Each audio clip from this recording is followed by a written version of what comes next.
Selain masalah kecurangan di Mahkamah Konstitusi, kita perlu memperhatikan satu langkah strategis lain yang dilakukan oleh Presiden Jokowi yang tampaknya luput dari perhatian publik.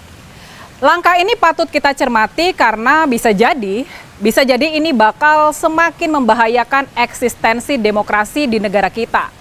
Bisa jadi ini adalah indikasi awal mulai disemainya bibit otoritarianisme di negara kita. Ini urusannya sama tentara.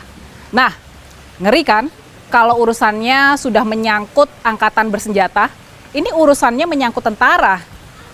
Jadi begini ceritanya, kalau kita perhatikan dengan seksama, berbarengan waktu dengan manuver politik istana yang mencawapreskan Mas Gibran, Pak Jokowi juga melakukan manuver buat mengendalikan tentara, buat menguasai TNI. Manuver pertama adalah mengganti Jenderal Pemberani Dudung Abdurrahman di jabatan Kepala Staf Angkatan Darat. Pak Dudung yang memang mau memasuki masa pensiun digantikan oleh Jenderal Agus Subianto. Walaupun banyak usulan supaya Jenderal Dudung dipertahankan sampai sesudah pemilu, mengingat kurang idealnya masa pergantian KSAD di tengah-tengah suhu politik yang memanas, tapi Pak Jokowi tidak bergeming. Jenderal Dudung tetap digantikan oleh Jenderal Agus Subianto.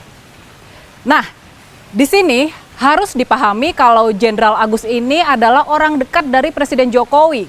Dia orang yang bisa jadi sangat dipercaya sama Pak Jokowi. Jenderal Agus pernah menjabat sebagai Dandim 0735 Surakarta di tahun 2009 sampai dengan tahun 2011. Ketika itu Pak Jokowi masih menjabat sebagai wali kota Solo. Sudah pasti mereka adalah kawan lama. Yang perlu diketahui juga dalam kurun waktu yang sama, yakni di tahun 2011, Kapolri Listio Sigit menjabat sebagai Kapolres Solo.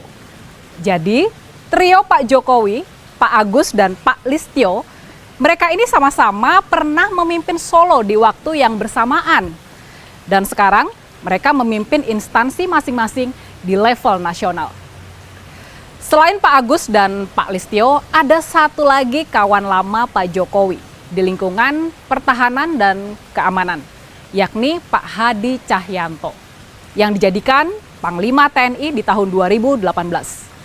Di tahun 2010 sampai 2011, waktu Pak Jokowi masih menjabat sebagai wali kota, Pak Hadi bertugas sebagai Komandan Pangkalan Udara di Adi Sumarmo Solo. Dan sekarang, setelah pensiun dari tentara, Pak Hadi masih diberikan kepercayaan oleh Pak Jokowi sebagai Menteri Agraria dan Tata Ruang. Sekarang kita balik lagi ke sosok Jenderal Agus Subianto. Di sini yang menarik sekaligus aneh ya, ini benar-benar aneh. Baru beberapa hari saja menjabat sebagai KSAD, Pak Agus ini sudah dipromosikan lagi oleh Pak Jokowi.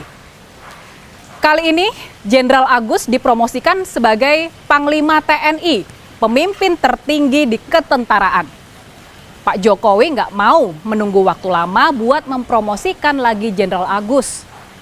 Maka sekarang, di tengah-tengah situasi Presiden Jokowi menghadapi tantangan terbesar dalam karir politiknya, yakni melawan kemarahan publik akibat skandal Mahkamah Konstitusi dan pencawapresan Gibran yang sangat kuat akan aroma nepotismenya, Pak Jokowi dilindungi oleh dua orang teman lama dan kepercayaannya di tentara maupun polisi. Ini menarik, sekaligus bikin ngeri.